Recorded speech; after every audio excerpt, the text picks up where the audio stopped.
Hello friends, तेबे आगामी दिन मानकरे बाबूसान एवं प्रकृति मिश्र गोटे नुआ फिल्म रिलीज होगा जाउछि। तेबे एई फिल्मटीर डायरेक्टर किए, प्रोड्यूसर किए एवं एई फिल्मटीरे केते टंका खर्च होउछि, तेबे एई फिल्मटीर ना वर्तमान कौन रही जानिबा पई हेले आपण माने एई वीडियोटी पूरा शेष पर्यंत निश्चिंत भाव में देखंतु।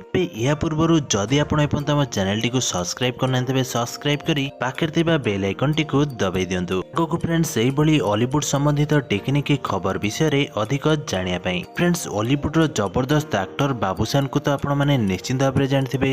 या छडा बाबूसान कर बहुत गुडाय फिल्म आपण माने निश्चिंत भाव में देखथिबे। एबे वर्तमान समय सारा ओडिसा दर्शक माने बाबूसान फिल्म को पसंद करने सहित बाबूसान को बहुत मध्य पसंद करछंती। गोटे रियल स्टोरी को नहीं बाबूसान एवं प्रकृति मिश्र ओडिया फिल्म रे आपण माने आगामी दिन में निश्चिंत भाव देखा पाइबे। एही स्टोरी प्रकृत रियल स्टोरी उपरे आधारित।